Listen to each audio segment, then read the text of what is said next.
Jean chapitre 8. Alors, je vous invite à relire ou à lire Jean 8. Il y a beaucoup de choses, particulièrement alors qu'il enseignait.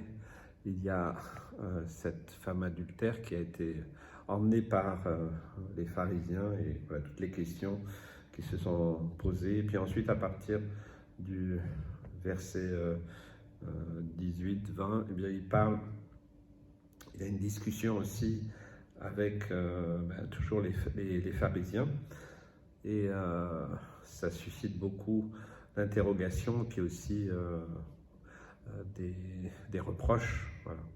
Et j'aimerais particulièrement aujourd'hui vous parler du verset 31 et 32. Donc Jean chapitre 8, versets 31 et 32, je lis. Et il dit aux Juifs qui avaient cru en lui: « Si vous demeurez dans ma parole, vous êtes vraiment mes disciples. Vous connaîtrez la vérité, et la vérité vous affranchira. » Et puis, donc vous pourrez relire, c'est un texte assez long, hein. Il y a 59 versets, mais je vous invite à le lire, à le relire, à le méditer. On voit la confrontation de Jésus avec des Juifs, religieux ou pas, mais beaucoup de religieux à l'époque, dans plusieurs domaines, dans plusieurs directions. On identifie très clairement le légalisme de beaucoup de ces Juifs, leur hypocrisie aussi, hein. Faites ce que je vous dis, mais faites pas ce que je fais. Et puis, ils vont jusqu'au comble de leur hypocrisie, justement, en essayant de piéger Jésus. Ils emmènent une femme adultère qui, normalement, selon leur loi, eh bien, devait être lapidée. Et c'est assez particulier parce que eux-mêmes, ils étaient adultères dans un sens, puisqu'ils se dégagèrent quand Jésus a dit que le premier qui est sans péché lui jette la première pierre. Eh bien, on voit que les uns après les autres, hein, du plus jeune au plus âgé, eh bien, ils se sont rétractés, ils ont posé leurs pierres par terre et ils s'en sont retournés. Hein, donc, ils ne se sentaient pas terriblement bien à ce moment-là. Ensuite, il y a d'autres confrontations, parce que les religieux n'ont pas arrêté là, bien entendu. Jésus confronte la réalité de leurs conditions vis-à-vis de Dieu, puisqu'ils se réclamaient de Dieu, et aussi de leur profonde incrédulité. Ils se prononçaient, ils se proclamaient comme étant des enfants légitimes de Dieu, puisqu'ils disaient que Dieu est leur Père. Mais on voit Jésus dans ce texte qui leur fait bien comprendre que s'ils étaient vraiment des enfants de Dieu, eh bien ils croiraient aussi en lui, en Jésus, parce que lui, Jésus, il vient aussi de Dieu.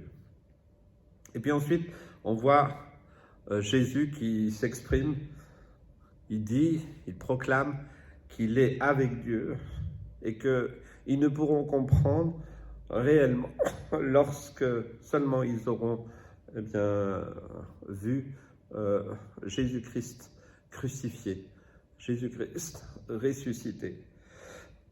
Et donc, il fallait attendre que Jésus donne sa vie à la croix pour comprendre ce qu'il a dit quand il a dit « Quand vous aurez élevé le Fils de l'homme », élevé sur le bois du calvaire, hein, alors vous connaîtrez ce que je suis.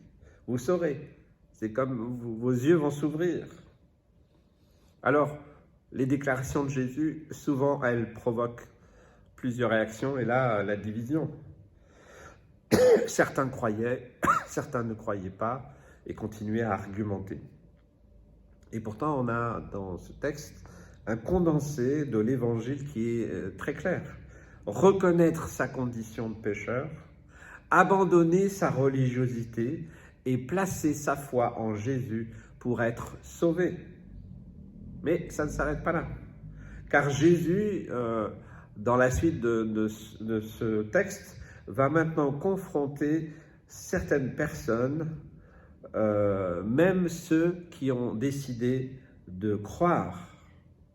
Alors, ça nous interpelle. Et c'est là qu'il y a ce texte que j'ai lu en introduction, j'aimerais relire, Jean 8, 31 et 32, et il dit aux Juifs qui avaient cru en lui. Écoutez bien. Si vous demeurez dans ma parole, vous êtes vraiment mes disciples. Vous connaîtrez la vérité et la vérité vous affranchira. Donc, la preuve indéniable que quelqu'un a placé sa foi en Jésus-Christ, eh bien, c'est qu'il persévère, il demeurer dans sa parole. Après avoir cru, le vrai disciple met sa foi en action, par des paroles, mais aussi par des actes concrets. Je vous ramène à Jacques, hein. Montre-moi ta foi, montre-moi tes œuvres. Voilà, il doit y avoir un équilibre aussi, hein. On ne peut pas toujours vivre dans une certaine... peut-être ce qui pourrait apparaître comme un mysticisme, c'est dangereux. Il nous faut aussi avoir des actes concrets, des œuvres préparées d'avance par le Seigneur. Donc je pense que c'est important. La parole de Dieu, nous savons que c'est Jésus. Hein. Au commencement était la parole. Et c'est Jésus, bien entendu. C'est dans la parole de Dieu, dans l'enseignement de Jésus que nous devons demeurer. Comme il a dit d'ailleurs, dans un autre texte, demeurez en moi, et je demeurerai en vous. Donc si nous voulons être en Jésus, en lui, il nous faut connaître sa pensée telle qu'il a donnée dans sa parole. Mon ami Stéphane Kéry a dit que c'est le manuel du constructeur, la parole de Dieu. C'est formidable. Vous savez, la plupart du temps, les manuels, on ne les lit pas. Il faut être honnête. Vous achetez un appareil, peu importe, on essaye tout de suite de le brancher, mais on ne lit pas le manuel. Ou très peu, ou très rarement. Eh bien, nous voyons aussi des personnes qui pensent savoir des choses sur Jésus, connaître certaines choses, et puis finalement, elles n'ont jamais lu le manuel, elles n'ont jamais lu cette parole vivante, incarnée de Jésus-Christ par sa parole. Donc nous sommes placés dans une pleine liberté devant Dieu. La parole de Dieu contient la vérité. Elle est la vérité, comme c'est écrit là sur ce mur. Hein. Jésus dit, je suis le chemin, la vérité et la vie. Lui seul est la vérité. La vérité affranchie de tout ce qui est mauvais, que ce soit le légalisme, comme étaient les pharisiens, la religiosité, le péché, comme cette femme adultère. Donc, l'enfant de Dieu, le croyant en Jésus-Christ, il a été adopté. Et donc, il accepte d'être discipliné. On devrait dire plus que nous sommes disciples de Jésus que chrétiens. Maintenant, ça a beaucoup de connotations. Nous sommes disciples de Jésus. Nous suivons le Maître. Et donc, dans disciple, il y a aussi cette racine qui se complète par discipline, par discipliner. Et l'enfant de Dieu, eh bien, il est aussi conduit par la parole de Dieu, par le Saint-Esprit. Le croyant né de nouveau reçoit une nature capable de mettre à mort le péché en lui, par le sacrifice de Jésus. Ce n'est pas possible par nous-mêmes, bien entendu. Et l'objet de notre liberté en Jésus, sur lequel nous devons fixer les yeux, eh bien, c'est quand nous plongeons nos regards dans sa parole et que nous acceptons de nous soumettre et d'obéir. Donc les Juifs qui avaient cru en Jésus, eh bien au départ ils pensaient être vraiment libres. Ils ne voyaient pas leur état de pécheur. Ils ont seulement fait le rapprochement, ok, Jésus c'est le Fils de Dieu. Mais ils étaient toujours dans cette religiosité, dans cette forme d'idolâtrie. Et ils étaient encore sous l'emprise du péché. Ils avaient besoin de quelque chose de plus que de croire. Croire, ça ne suffit pas. Vous savez, on dit que le diable, il connaît la Bible. Hein. Les démons, ils croient en Dieu. Hein. Mais d'être libérés de la puissance du péché en eux. par la repentance, bien entendu, par le sacrifice de Jésus. Tant que nous restons dans une croyance superficielle, alors nous ne sommes pas réellement libres. Nous pouvons être des sympathisants, des spectateurs, et dans nos milieux, un peu partout dans le monde, nous voyons cela. De nombreuses personnes, oui, Jésus, c'est un bon personnage, il a fait des belles choses, c'était un homme bon, voilà. Donc on peut avoir une approche intellectuelle, même philosophique de Jésus, mais nous ne sommes pas réellement croyants tant que nous ne sommes pas passés par ce chemin de repentance, d'abandon du péché, d'être libérés de l'emprise du péché, afin que nous soyons vraiment libres, sinon nous ne sommes pas libres.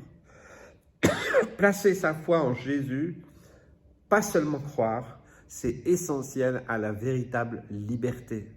Libération, liberté. Les gens pensent être libres.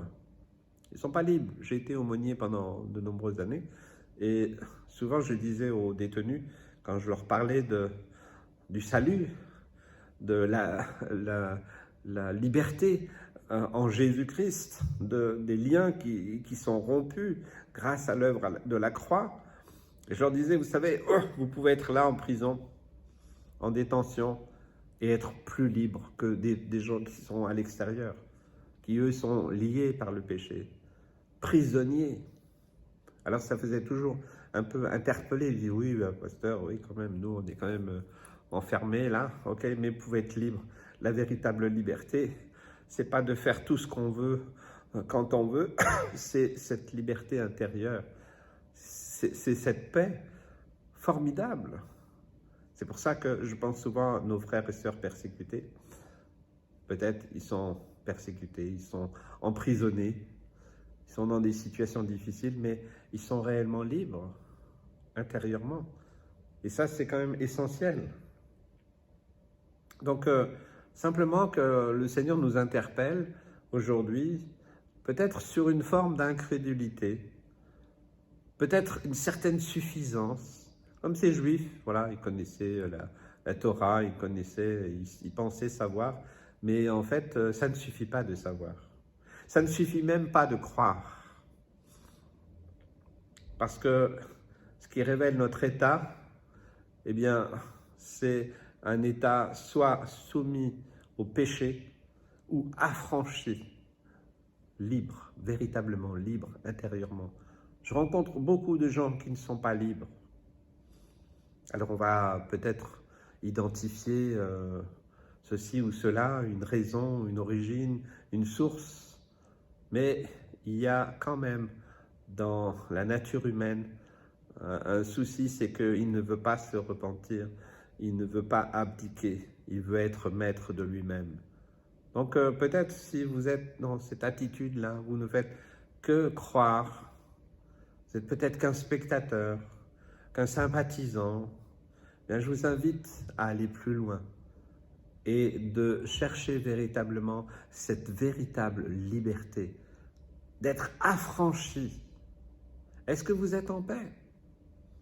Être en paix, c'est pas une sensation, c'est pas une émotion, bien que ça peut aussi être un état d'apaisement, oui, qu'on peut ressentir, mais c'est surtout une réalité spirituelle. Je suis libre, je suis affranchi par le sacrifice de Jésus. Alors, il y a vraiment une différence. Alors, de spectateur, de sympathisant, je deviens disciple de Jésus.